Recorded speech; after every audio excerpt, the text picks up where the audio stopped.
Blessings, beloveds. Welcome back. Anastasia, Cosmic Astrologer, with you guys today. And I'm finally back to do a part 2 of Chiron in Aries. Now, there's been a lot going on in terms of my own processing and reflecting, observing and experiencing regarding this Chiron in Aries. Very much in terms of my own personal experiences, but also what I'm noticing around me with people in my family, people that I know on a friendship basis or social level, etc. So I've been quite immersed in this process of internal reflection with regards to this Chiron in Aries. And there's a few things I want to share with you guys today, and something very, very new. It's very new for me, at least, regarding Chiron that might actually shed some further light. It's at very early stages for me in terms of correlation and observation, and what it all actually means, but I'm starting to get a feel for it. I'll go to that in a moment. But first, I just want to make a couple of quick points. And the first thing I want to say is that, yes, Chiron has entered Aries, as we all know, and we have an 8-year cycle ahead of us of Chiron in Aries.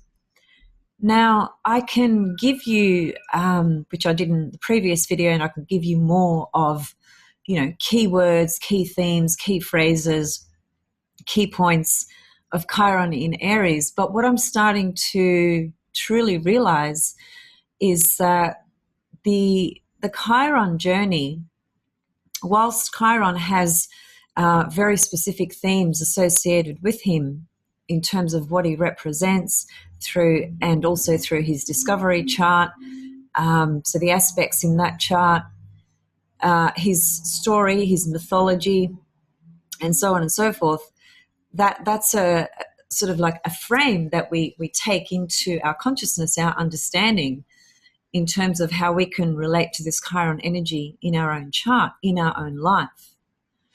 So the poison and the medicine. The poison and the medicine are two aspects of the same coin, you could say. So that they're not separate. They're there together within all of us, right? That's what Chiron speaks to, the wounding, the poison, and the healing, the remedy. So when we are looking at Chiron in Aries, I think the very important thing for each of you to be doing is,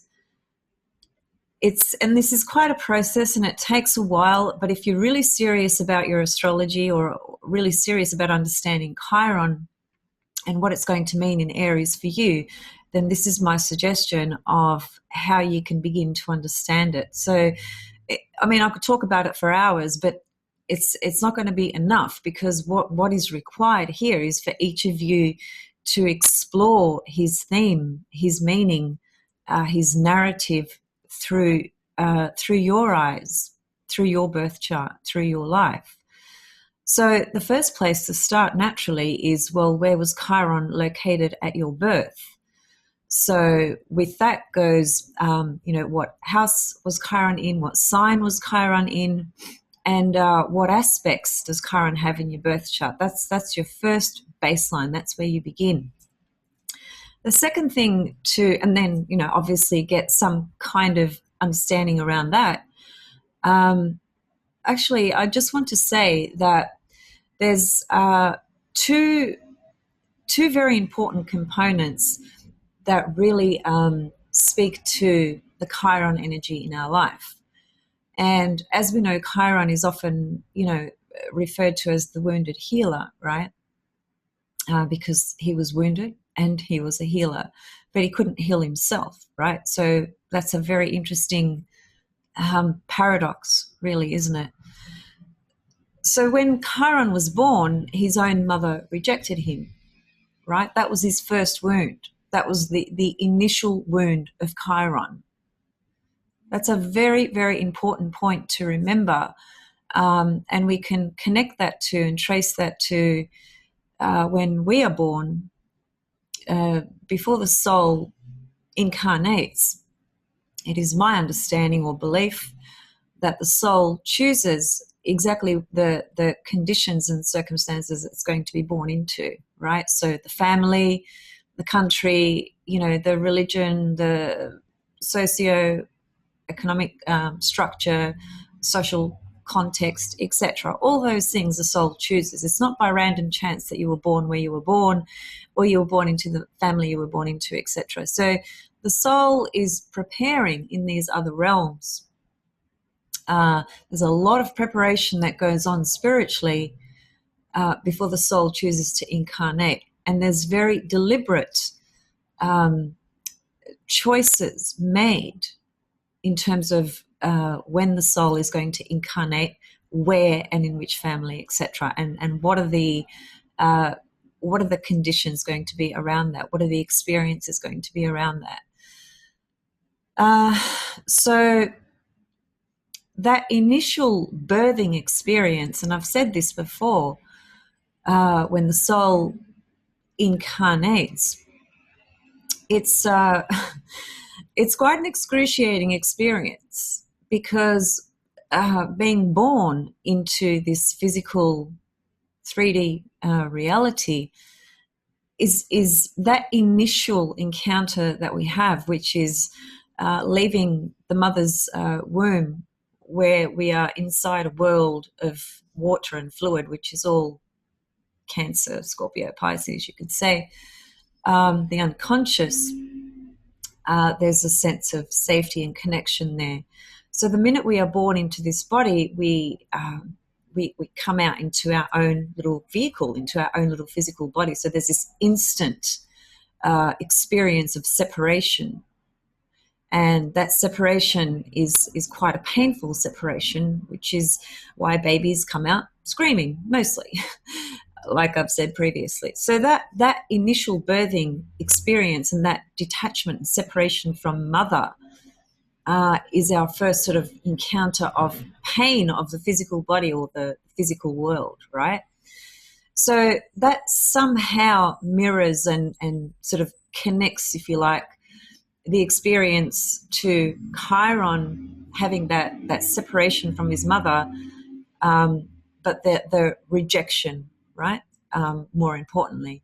And if you see a sun conjunct Chiron, or moon conjunct Chiron, actually more specifically, it is been my experience at least that the soul that is born with a moon Chiron aspect, and I'm referring to hard aspects specifically, the softer aspects can also describe certain experiences, but maybe not as harsh, right? But certainly the conjunction and the square and the opposition really speak to what I'm about to say. And that is that every time I've seen a moon Chiron aspect, a hard aspect, the individual has had an experience where the mother has either left the family or rejected the individual themselves, absent as a nurturing mother altogether, whether it's absence in physicality or absence emotionally, psychologically, or spiritually, or all of the above. There's something very strong about that seems to manifest. A few years ago, I was working for an establishment where I was as a counsellor and a youth worker, and I was working with young women. When I say young women, we're talking about teenagers. Some were even only just 13, 14 years old. And this is no exaggeration. Every single client I had in that time, which was a female, all of them had a moon Chiron aspect in their chart. And they were being taken care of by me and other people because they had no family. They were either removed from their families, or they had just been dumped by their families, or whatever the case was. So these young girls were carrying extreme pain and wounds in their little souls, in their little bodies. And for various reasons, the way that manifested in their behavior was predominantly through aggression, substance abuse, oppositional behavior, and so forth, because simply they just did not know how to deal with their pain. But I wanted to mention that because it's very interesting to me that Chiron in my own chart, I feel, is a very prominent body, a vibration, and connects to a lot of things in my life, including my astrological work, including my brothers, and including my father as well. So very personal sort of aspects of my life, and Chiron really does describe those aspects of my life. So just going back to assessing Chiron at the moment, like I said, locate it where it is when you were born, where it was when you were born, sign, house placement, aspects. That's your baseline. That's the first thing that starts to give you some kind of narrative. And depending on your age, you would have already had the first quarter square, which is a waning square. Then you may have had, depending on your age again. So Chiron's cycle has 4 prominent passageways, which is the first quarter square, the opposition, the last quarter square, and then finally the Chiron return. And those aspects, as part of that cycle, which are portals of energy opening up, when you trace that back, when you track that back, and you have a look at what was actually going on in your life, you will be able to get so many clues and so many insights as to what Chiron is really describing for you in your life. This is why I said before that speaking about Chiron in Aries as a standalone sort of thing, it's not enough to give you guys an understanding of what it's really going to mean for you. Sure, collectively, Chiron in Aries has a very specific theme and tone in terms of what it represents, which I think on a collective level, it's really about, as I've said in the previous video, healing our core identity, who we think we are, as it were, because it's, to me, that's part of the, if we don't heal ourselves, we can't heal the world. It's very simple. That the world, at whichever level you look at it at, is merely a reflection of our own consciousness, period. Every single one of us. There's no one that's not involved or included in that. Most of which is unconscious. So our shadow component, which gets projected, right, and then results in the various things that we witness collectively in the world, whether it's political issues or humanitarian issues or different crises that occur and so forth. All of that is part of the collective shadow. And with Chiron in Aries, there's such a strong vibration collectively at the moment that's screaming for everybody to start paying attention to themselves, right? Not from an egotistical personality level. See, the personality is designed, and the ego is designed to pursue pleasure, right? So the personality and the ego, by its very nature, will do everything to avoid pain.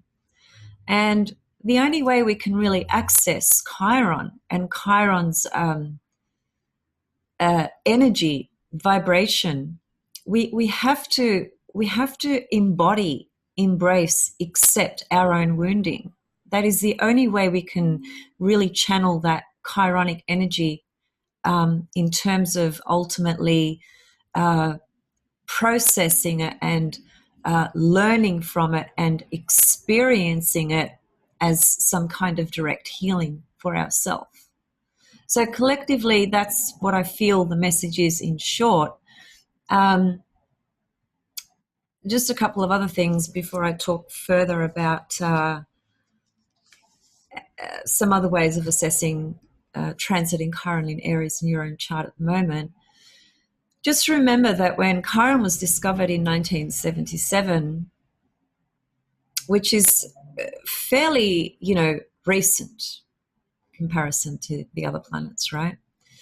And every time a planet is discovered, it is so important in terms of it describing and reflecting the state of the consciousness of the collective and what is trying to be birthed through into our consciousness so that we can evolve. Because this whole dance, this whole gig, this whole experience here on Earth, life after life after life after life, is all about our own evolution and returning back to source. Source being the divine, God, goddess, doesn't matter what name you want to use.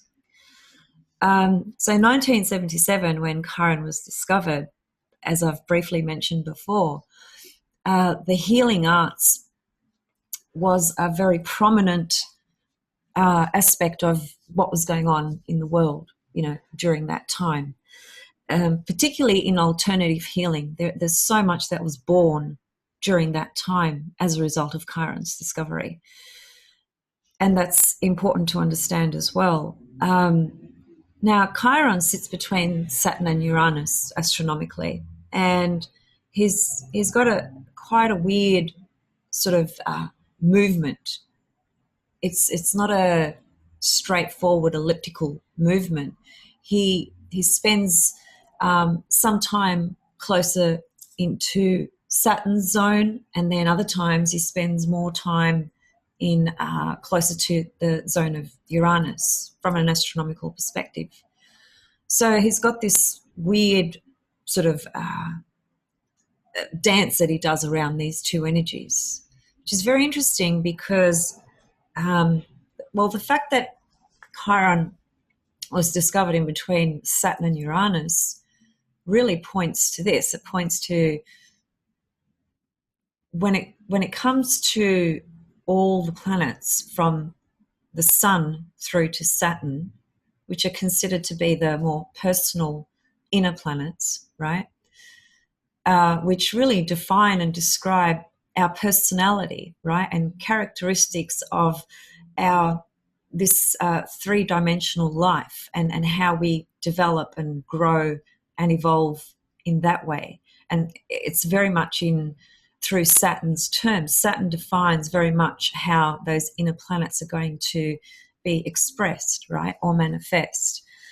And in order for us to access the transpersonal energy, the transpersonal planets, Uranus, Neptune, and Pluto, Chiron's discovery is suggesting that it is through Chiron's vibration that we can get closer to experiencing consciously and understanding consciously the transpersonal energies, which are Uranus, Neptune, and Pluto, which is why Chiron gets referred to as the rainbow bridge.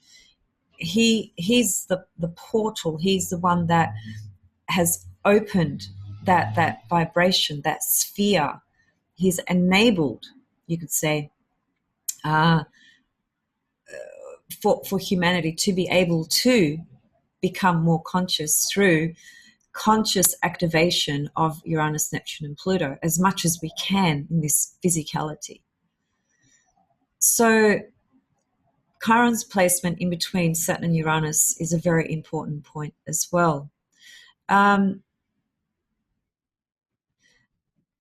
That can also be understood or interpreted in the way of if we have a higher self, which I believe we do, I'm sure most of you do as well, Chiron gives us the ability to access and tune into that higher self. Because if you think about it, Chiron was discovered in between Saturn and Uranus. So just after Saturn, there is Chiron.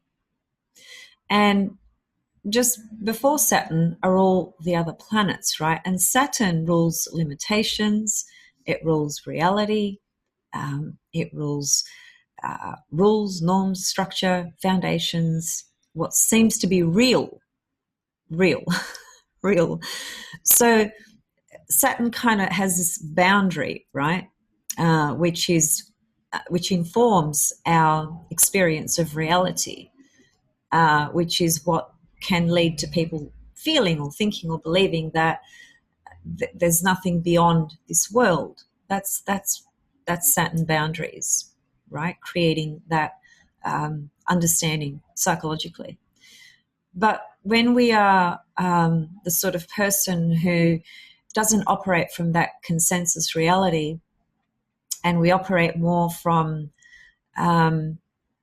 what evolutionary astrology terms as the path of individuation, or the individuation process, which is a higher plane of consciousness that those souls are expressing from. So to put that very simply, most people who are into astrology, studying astrology, learning it, having readings, all that sort of stuff, they would be on that path of individuation. They wouldn't be on the plane of the consensus model.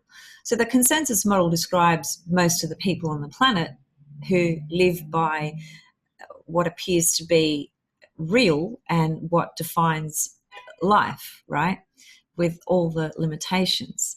And when you have an individual who questions and pushes the boundaries and seeks to find deeper and greater meaning in what is all this about, what is my life about, what am I really here for, that kind of seeking, truth seekers, all that sort of stuff, those souls are operating from a higher stream, which is termed as the individuation process or path. And the individuation process is really just about the soul really desiring to understand itself from much bigger picture stuff, from deeper streams, from deeper understandings, and sensing and knowing or realizing that there is much more to all of this than what the physical naked eyes can actually see. So Chiron, therefore, acts as that bridging point that can enable us to access the transpersonal energies of Uranus, Neptune, and Pluto. But we cannot do that unless we address our own inner wounds. And obviously then the question becomes, how do I heal these wounds that I have myself?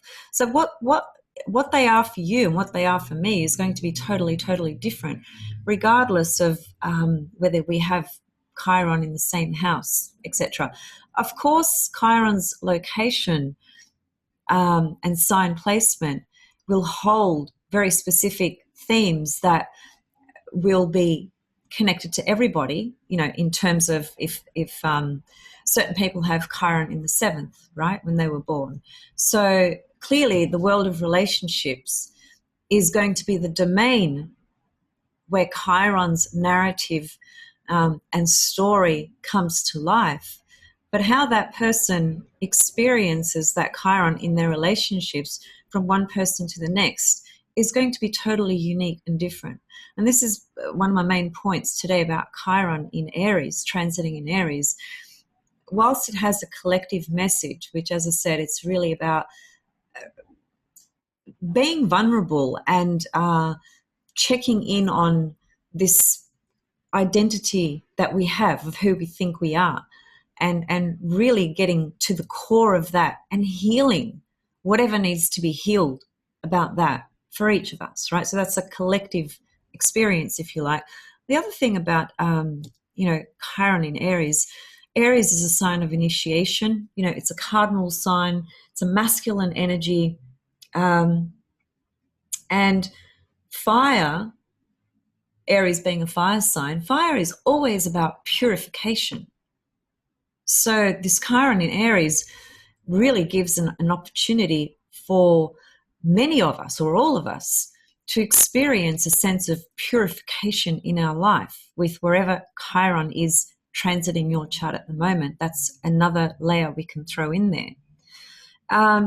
And also, because we're talking about Aries, and Aries is a masculine sign, then it's really about healing the masculine component of us, that is for all of us, men and women. We need to heal that masculine component within, right? This is what Chiron in Aries speaks to as well. Because the masculine is very, very wounded for a lot of different reasons in both men and women, and it's different reasons for women and different reasons for men. But I mean, in short, you know, in the Western world especially, the masculine energy is viewed in such an external way. You know, it's very much associated to achieving and success and recognition and ambition and drive and getting things done and, you know, all that sort of stuff, right? And I mean, I've met so many guys,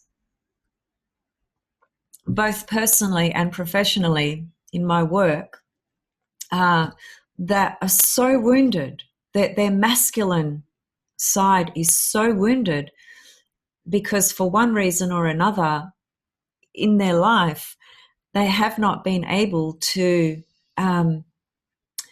heal that masculine component and express the vulnerability and the sensitivity that lies there in that masculine vibration as well.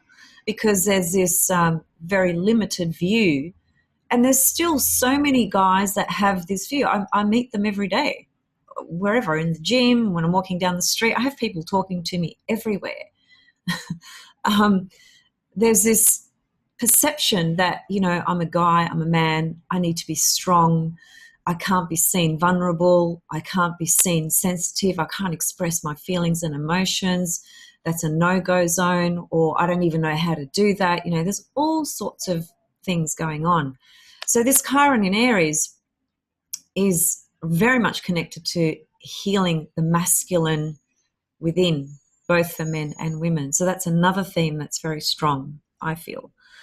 Also, Chiron in Aries is, we could say, on a higher vibrational level, is the spiritual warrior, because Aries is the warrior archetype, period. So put Chiron in Aries, we're talking about evoking the spiritual warrior within us, all of us. We all have different facets, different components to who we are, because for the most part, what we present externally on a day-to-day basis is just one little aspect of who we are. We are multidimensional. There's many components to each of us, a lot of which is unconscious as well. So a lot of the healing that I think can be experienced with Chiron in Aries has to do with having the courage to be vulnerable. Because Aries is a very vulnerable sign. Aries is a very insecure sign. It's the baby of the zodiac. You know, it's interesting because on the one hand, Aries has tremendous courage and spirit, and indeed it does. But on the other hand, it's so raw and can be so vulnerable and so insecure as well. So we need to address our own deepest insecurities and what we think our identity is, and what part of our masculine side needs healing, needs to be corrected, needs to be balanced, you know, balanced with the feminine, the yin and the yang. So the yin and the yang they're not separate. Those vibrations exist within all of us, you know, men and women. So that there's some of the themes that I feel are very strong with this Chiron in Aries. And this is all about our evolutionary path, right? And to become conscious and to continue evolving, we have to face our deepest pain, our deepest suffering. Now, there's not one person on this planet that doesn't experience some kind of pain or suffering in some kind of way. Sure, there are some people that have very little of those experiences in a particular incarnation, and there's reasons for that, because the soul, if the soul incarnates into a life where things are relatively cruisy, just to put it very simply, that can very much be an indication that the soul has chosen to have a life of rest. You know, it's not looking to have really intensified evolutionary experiences, because it's perhaps had so much of that in maybe the last 10 lifetimes, right? So it chooses to have a bit of a chilled kind of life, as it were. And that, to me, reflects and describes some people that I have come across that do seem to have an easier kind of life, as it were. And those of us who have a more intensified life that does have a lot of suffering and pain in it, is a reflection of Pluto and the soul evolving at quite a rapid rate in a particular incarnation. So it's the soul desiring to have these fast-tracked, intensified experiences. And Chiron fits into all of this, because the experience of being deeply wounded and deep suffering, does emanate through Chiron's vibration. Just like those young girls I spoke about that I was taking care of, who, on the one hand were so dysfunctional, so broken, so fractured. I sometimes used to think to myself, how are these girls ever really going to be healed? It was very, very sad to experience and to see. But I don't know, because I don't know what's going to transpire in their life as they grow into, adults, and the choices they make and so forth. But quite often, those kids that are born into that kind of karma dynamic, whatever you want to call it, do frequently continue to have a life of a lot of suffering, because there's the repetition compulsion component that ties into that. So when you're looking at Chiron, as I said, examine it in your birth chart, and then begin the process of checking out when you had the first quarter square, because it happens at different ages depending on where Chiron was when you were born, because Chiron spends many years in certain signs, and can spend only 3-4 years in another sign, right? So there's this real contrast where some people experience their first quarter square very early in life. So where was it? Age of 6 or 7 could be the first square. And another person might experience that first square at around about age 23 or 24. So, life is very different when you're 6, 7, or when you're 23, 24, right? So it's important to understand when you had the first quarter square to begin with. And also, I think what seems to be happening, because when Chiron makes these transits around your chart, and we're just talking about Chiron to Chiron at the moment, the next level, I'll go into that in a minute. But the first thing is to observe Chiron's cycle. First quarter square, opposition, last quarter square, return, right? They're the 4 points, as I mentioned before. When you track back to what's been happening in your life during those periods in Chiron's cycle, you're going to be better informed and understand more deeply what Chiron is about for you in your own personal life. Because every time Chiron has those aspects, um, what it does is it triggers the very deep wounds that are within us, but it also triggers the opportunity for spiritual opening and for very powerful healing to take place. So, that depends on who you are and, what you're open to, or if you may be a healer, or so it depends on a number of different factors. So, for example, when I had my Chiron opposition, I've just forgotten what happened with my first Chiron square, but I think it was when,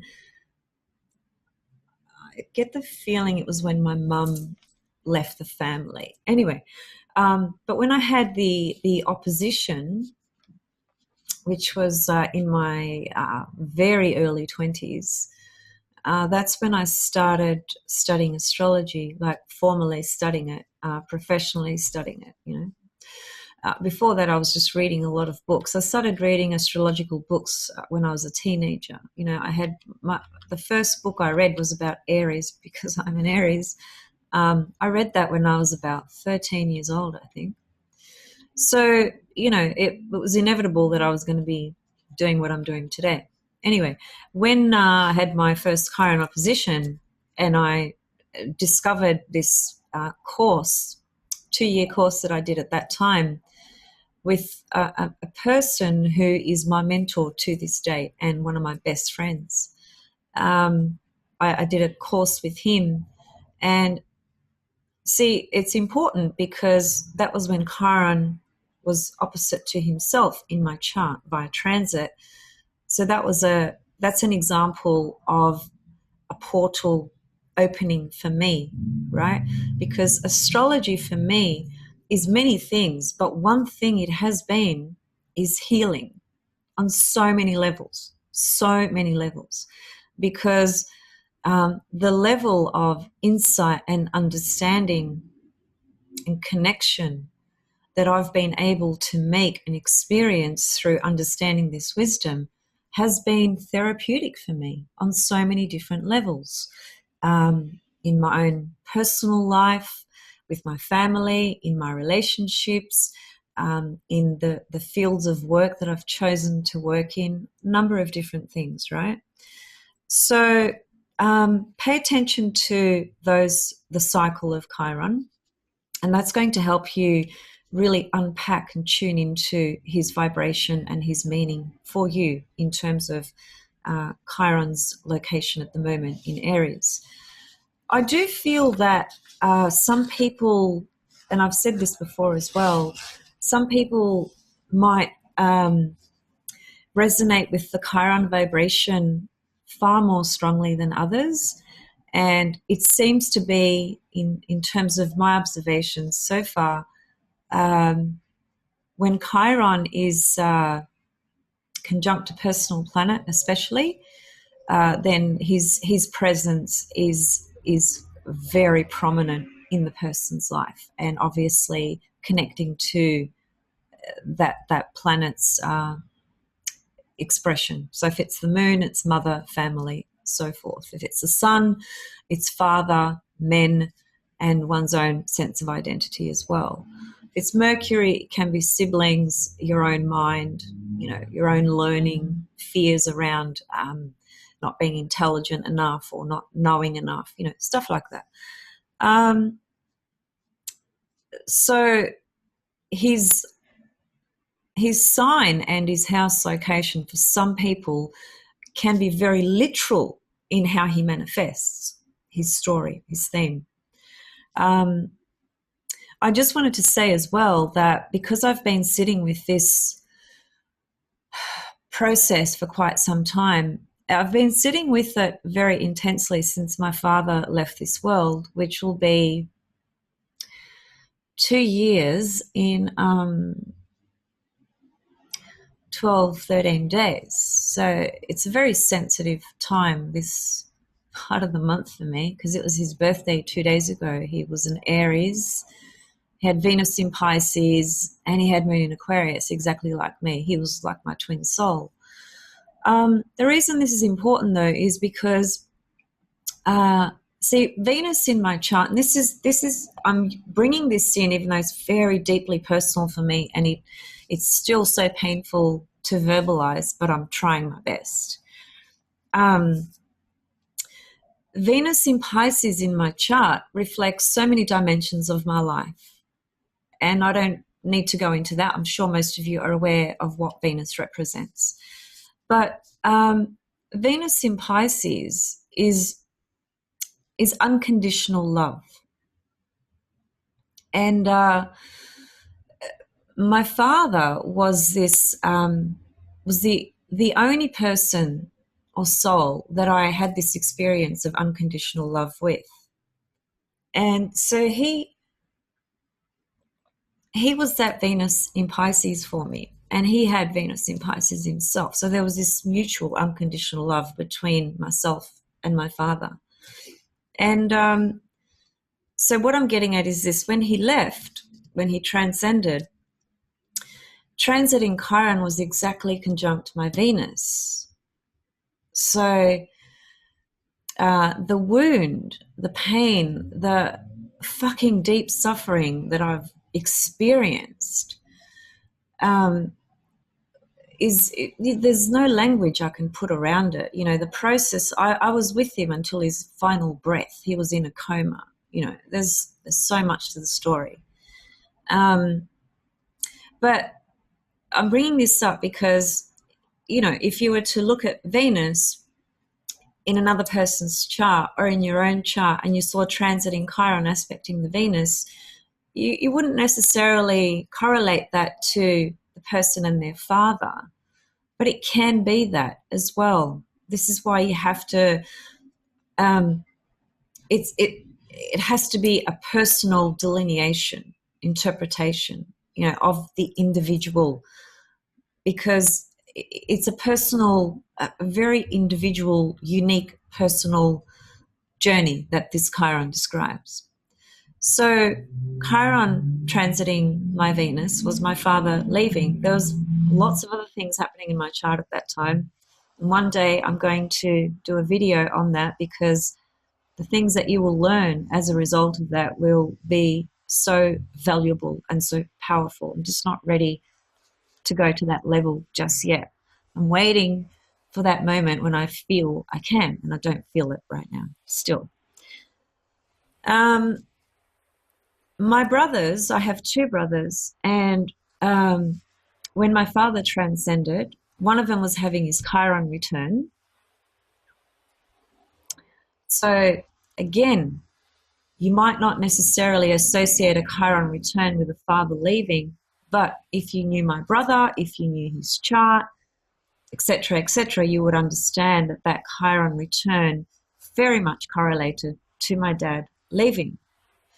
My other brother had transiting Chiron conjunct the IC, the fourth house. So in other words, what I'm trying to say is that I'm using the example of the most important soul that I've ever encountered, my father, who left 2 years ago, and he's got 3 children, and all 3 of us experienced Chiron in such a deep personal way when he transcended. So that Chiron energy brought up for each of us in our own unique way our deepest pain, deepest fears, suffering beyond words. And each of us, when you look at our charts, it is mirrored through all 3 of us in different ways, which is very powerful to understand. So that's just an example for you, a personal example, to help you understand how you must really keep an openness and intuition when you are looking at a chart, right? Because things are not as they seem necessarily all the time. And there's so many layers of things that can be going on at any given moment for any individual. Okay, so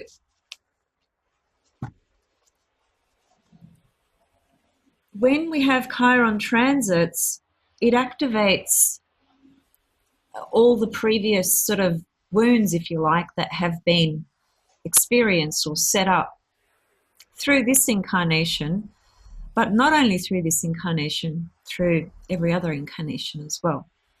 So this wound is, you could almost say it's a transpersonal wound, right? It belongs to something greater and bigger than what we actually think. So it's not just about this life. This life, however, is wherever Chiron is placed, is showing us the way through accepting, embracing, understanding the deep wound or pain, and the pathway to healing, whatever that is for each of us. And the Chiron transits, trigger these memories, some of which lie deeply buried in our unconscious, in our shadow self. So there's this experience of things being activated, which can be very, very painful, so deeply painful. But the potential and the opportunity for spiritual healing and advancement within your own self during these periods is super, super, super powerful.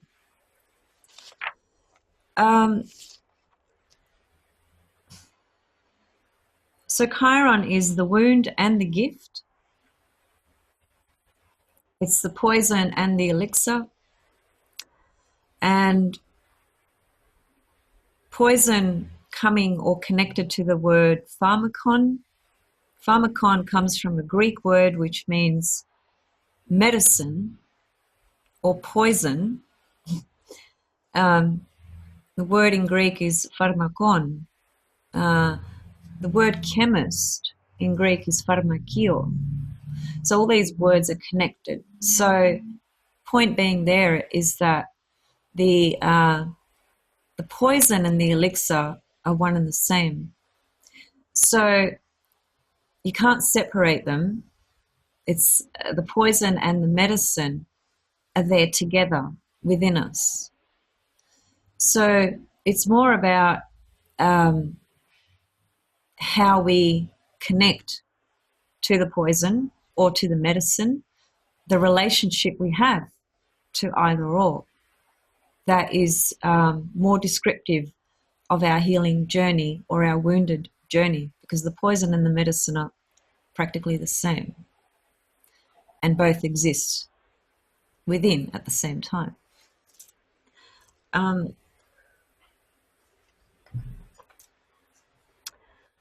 Okay, so another theme that can come up very strongly with Chiron is the theme of sacrifice. So sometimes it can be where Chiron is placed in your birth chart, themes around sacrifice can be quite prominent. And I know in my own chart, that is very much the case. That has been the case for me, even up until just very recent in my life. It's not like that theme has ceased. It's still present, but I think the difference now for me is that my level of identifying or understanding or connecting to that is much more elevated than what it was 5, 10, 15 years ago, for instance, right? Okay, now here's something on a lighter note that's really beautiful that I really want to bring into this video, and then I'm going to wrap it up. And I'm going to do a part 3, by the way, because, well, I'll tell you why in a minute. But, okay, so it's very interesting to me. The way information sometimes gets downloaded in my brain is, it's just out of this world. It can be triggered or brought to my consciousness and awareness in the most obscure ways, in the most random ways, in the most unexpected ways. And that at this stage in my life especially, the last couple of years particularly, that's been transiting Uranus conjunct my Mercury and my Sun as well. So transiting Uranus conjunct my Sun is the same time that my dad left this world as well. So there's another thing that was going on in my chart when my dad transcended. So as I said earlier, there was a lot of things going on. That was another one. But anyway, occasionally, I get people sending me, I don't know, messages or suggestions of things that I might be interested in watching or listening to, spiritual subjects, astrological subjects. And sometimes those little things that are sent to me end up being this incredible gift, because when I open that and I look into that, what happens is it's not even about what that person sent me, because what happens is that links me into something else that I needed to receive, that I needed to bring into my consciousness. And this is what happened with what I'm about to discuss now. So a few weeks ago, somebody sent me, I think it was a video or an article. I can't quite remember now. And this article was based, or video, it was based, I think it was an article. Yeah, it was based on an asteroid called Chariklo. And I don't know how many of you have heard of Chariklo, but Chariklo coming into my consciousness is mind-blowing personally for me. Now, Chariklo was actually Chiron's wife. And Chariklo, in myth, it's very difficult to find a lot of information on her. I'm actually just digging around at the moment because I really want to understand her as much as I possibly can. Melanie R, who is the author of this book as well, which I highly recommend. So Melanie R, Chiron and the Healing Journey. This is one of the best books written on Chiron. There is another one by a different author. I've just forgotten the name. But anyway, this one's all about Chiron, right? It's an old book. I've had this book for 25 years. Anyway, this book covers so much about Chiron. It's really just a beautiful book, beautiful book. So many different levels in understanding Chiron through this book, and she goes through Chiron, through all the signs, for instance. But it's not even that I find valuable. It's everything else she's got in here. Not that. No, let me reframe that. It is very valuable, but what I find more useful and more interesting is all the other information she has in here, because she touches on so many different things. Just to give you an example, if you don't have this book,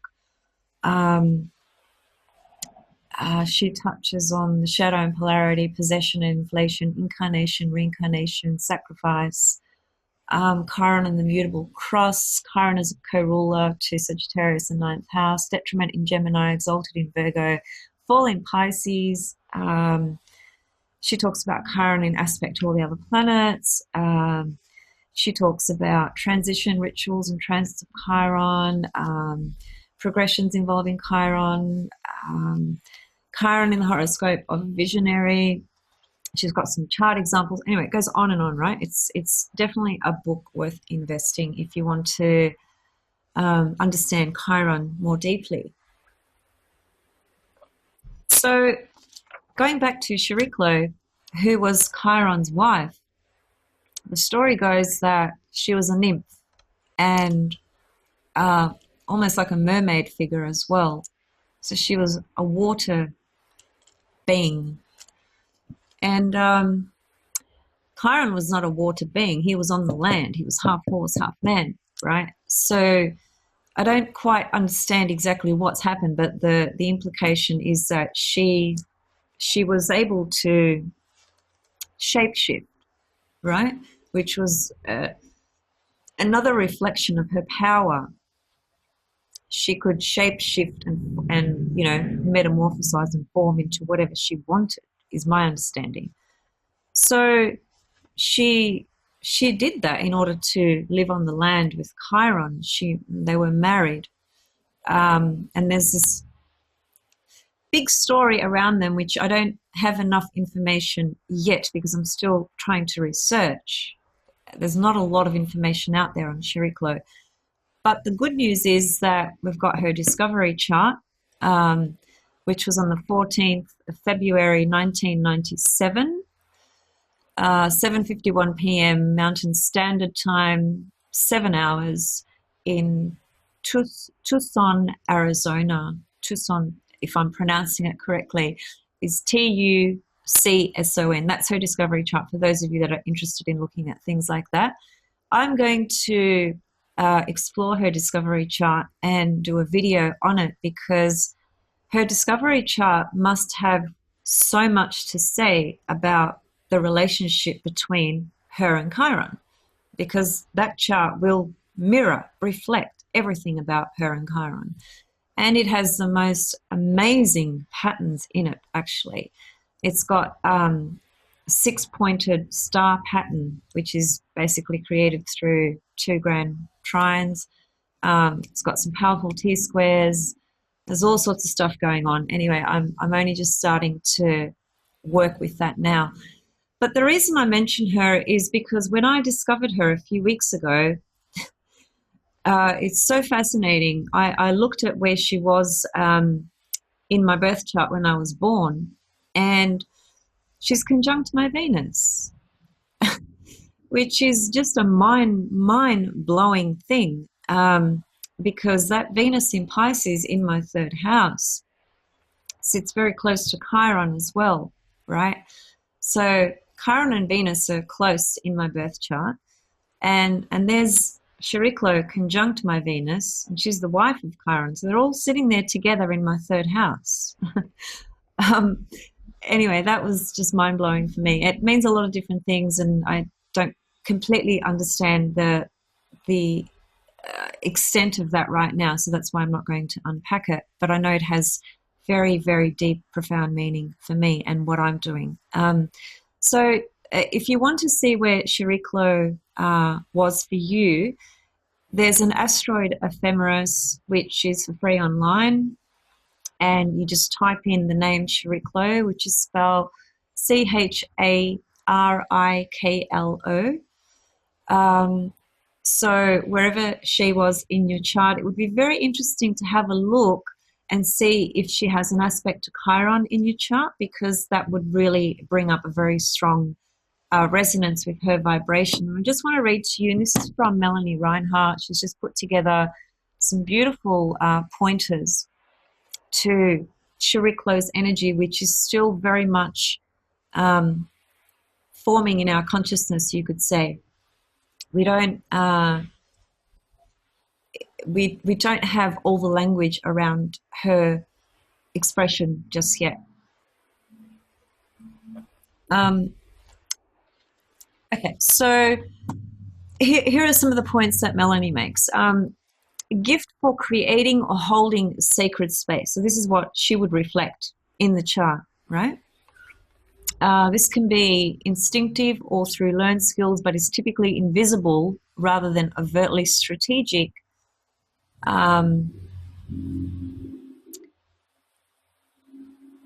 Within which the work of the soul is facilitated. So I love that, because I do a lot of that work when I do my astrological readings and when I do my counseling work. I always, in my consciousness, create a sacred space that I step into, and I ask my higher self to step into, and I ask the higher self of the person I'm working with to step into that space as well, if they want to. I do that silently in my mind, because some people might not be comfortable about that or might not understand that sort of language. But it's a way of honoring and respecting the other soul and their higher self, and asking sort of like for permission, as it were, to step into a sacred space where, because I'm the healer in this situation, the astrologer, so I'm offering what I'm capable to offer through my understanding, right, through astrology and so forth. So that's very meaningful to me with Chariklo, and Chariklo being conjunct my Venus. So, you know, Venus is such a powerful planet in my chart, and she's in the third house, which describes a lot of what I'm doing here as well at the moment. And she's opposite Pluto, and Pluto's in my ninth house. So the third and ninth houses for me are very, very powerful in my chart, which is all about the language, learning, information, teaching, and the higher self, higher consciousness, the ninth house. Pluto in the ninth house is my soul. Just for me, anyway, it feels like it's rejoicing in this beautiful life of coming into astrology again, because it's not the first life I've done this. Okay, ability to witness and facilitate transition. How powerful is that? So this is her energy. This is what she brings up. With Chariklo strong in a horoscope, we may find people doing the often invisible work of caring for those who are in transition, being born, giving birth, dealing with illness, physical death, midwifery, body and soul work, or metaphorically, as when we die to an old identity, attending to those who are wounded. So, I mean, even just the work that I did with those girls, which I did for 7 years, by the way, it wasn't 7 months or 7 days, it was 7 years. That's a big chunk out of my life where I just worked with these very wounded souls who required so much love and patience and attention. It was exhausting. It was exhausting because for 7 years to be surrounded by that every single day, it is very, very challenging, to say the least. So see how this sort of relates to you, though, obviously, in your own life, because you don't necessarily have to be working as a counselor or a youth worker or a healer in professionally. This can manifest in, you could be the person in your family who acts as the healer, right? Everyone, you're like a magnet for people in your family, right? And they all come to you for they want to talk about their problems, they want your help.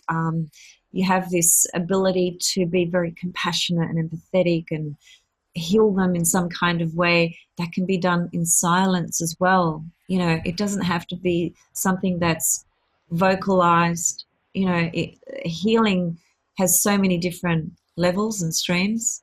So that's just another example. The silent power of receptivity. So a deeply yin energy is what Chariklo represents. And I'd expect that, of course she does, because she's the yin version of Chiron. Chiron is the masculine and she's the feminine. And here we have this union of the two who were married.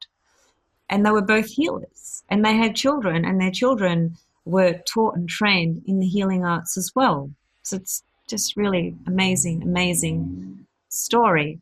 But I think her discovery in terms of the collective conscious is going to bring a lot more balance into the feminine and the masculine dynamic, and any imbalances that exist collectively and individually, right? So her discovery just brings in this necessary balance of the yin and the yang, which is really out of whack in certain places, spaces, and people still today.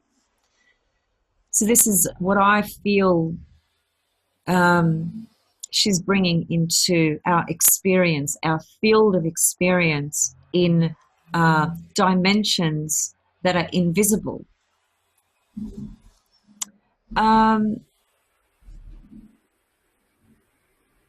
She says, recognition of the silent power of this profound receptivity.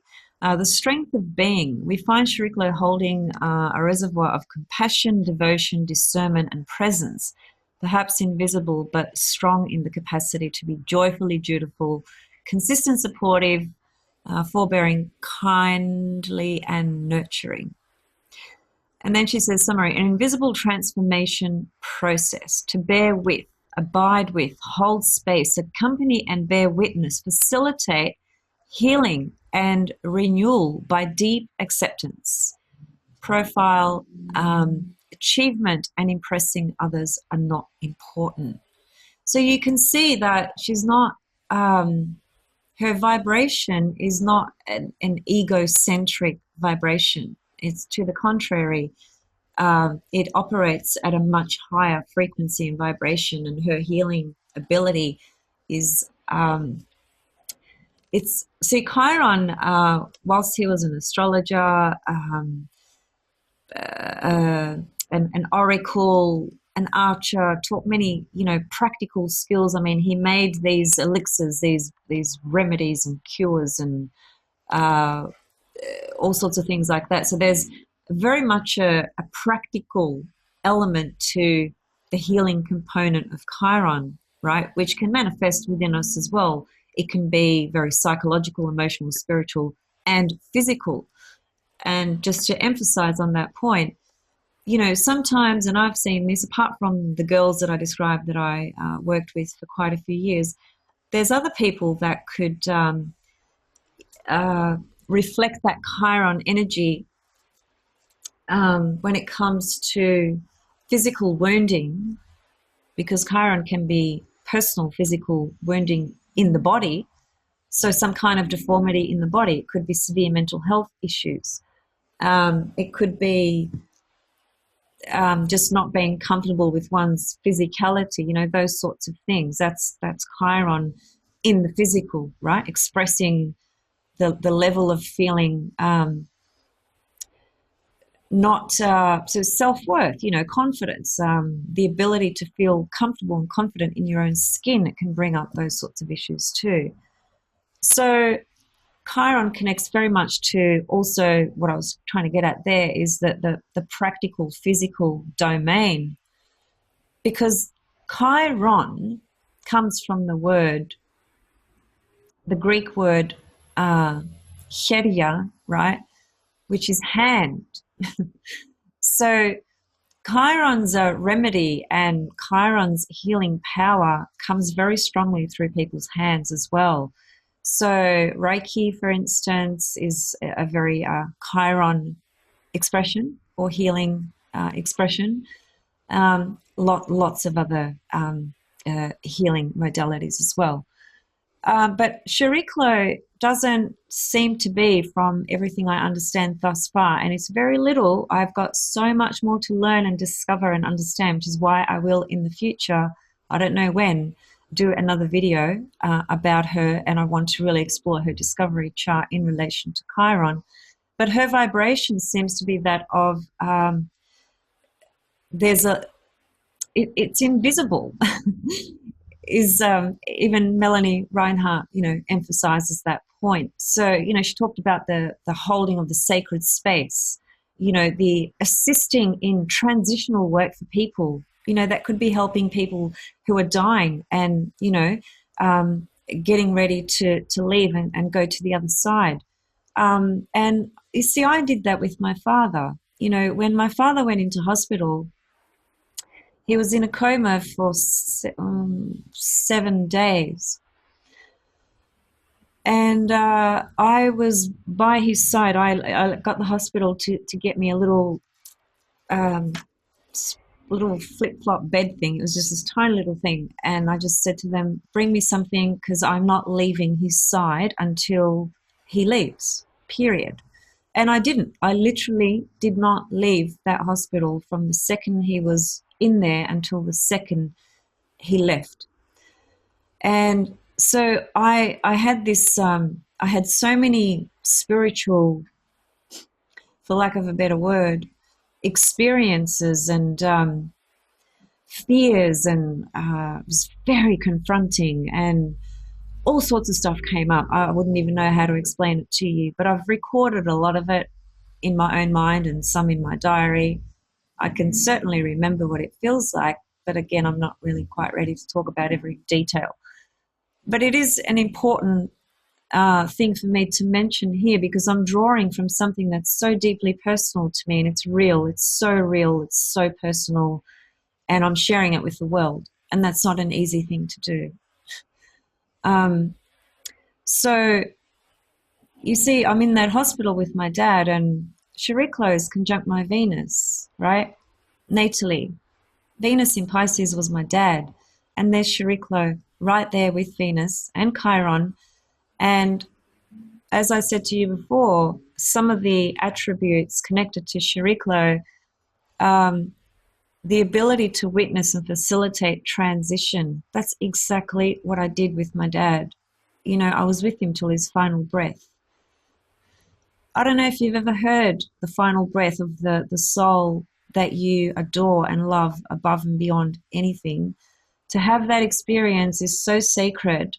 It's untouchable, and nothing can ever be compared to it. But unless you have it, you can't know what it's like. It's like any experience. So anyway, that's why Chariklo really resonates with me, and she didn't come into my consciousness for no reason, and she hasn't appeared into my life for no reason. She's very profound, and she really does describe so much about what's been happening in the last couple of years, especially for me. So as I said, you can find her location when you go to that ephemeris. Perhaps I'll put a link below of that ephemeris. Some of you might not be familiar with that ephemeris, but it is free online, very easy to download, access, etc. And don't forget the book that I mentioned as well, if you want to get more into Chiron. And just again, as I said before, if you want to really understand what Chiron in Aries means for you, you really need to sit with your own chart and deeply reflect on the journey of where Chiron was when you were born, and where it's been and what it's been doing up until this point in your life.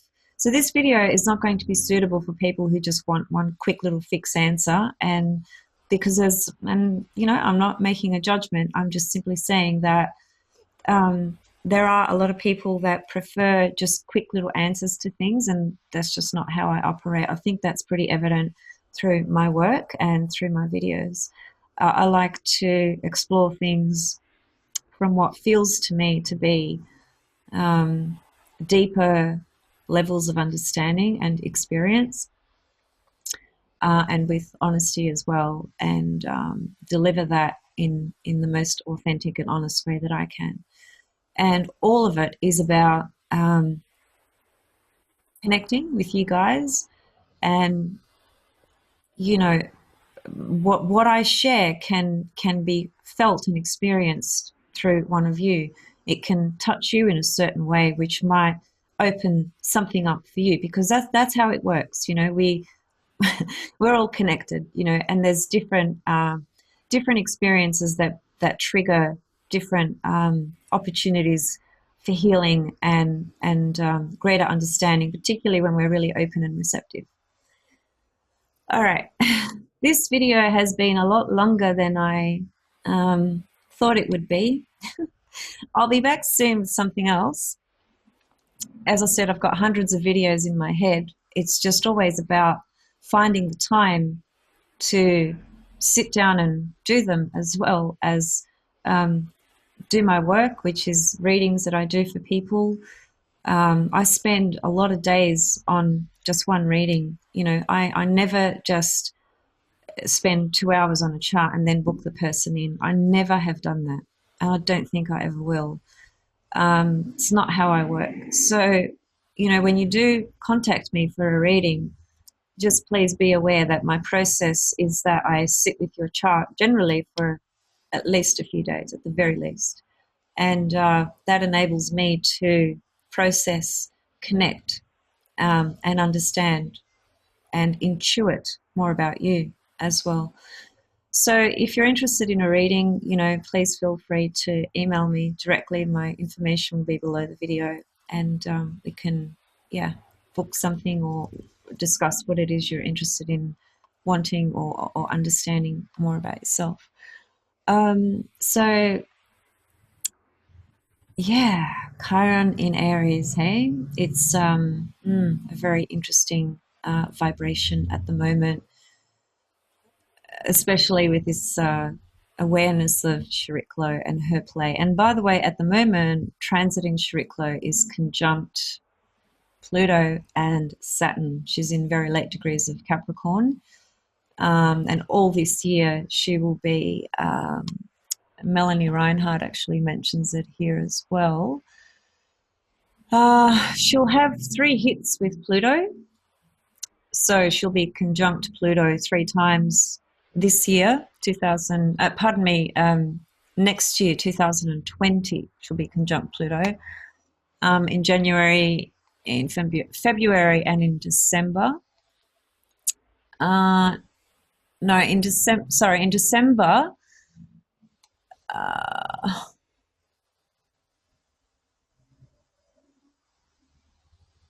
in December, she goes into Aquarius. She's at 0 degrees of Aquarius. So that starts a whole new vibration with uh, Jupiter and Saturn.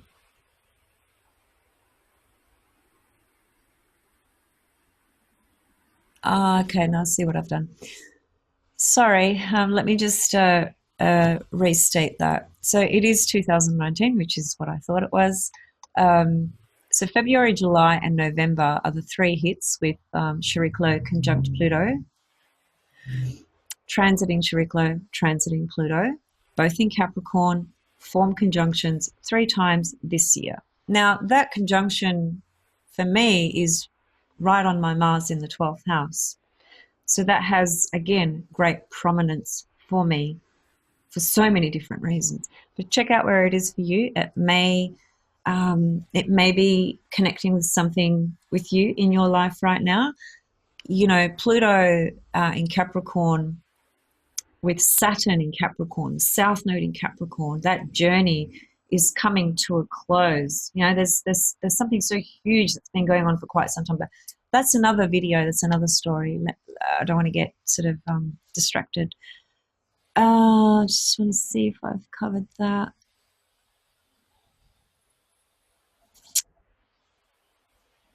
Yeah. Okay. All right, guys. Much love and blessings. I hope you're all doing well. With the new moon in Aries, we had just about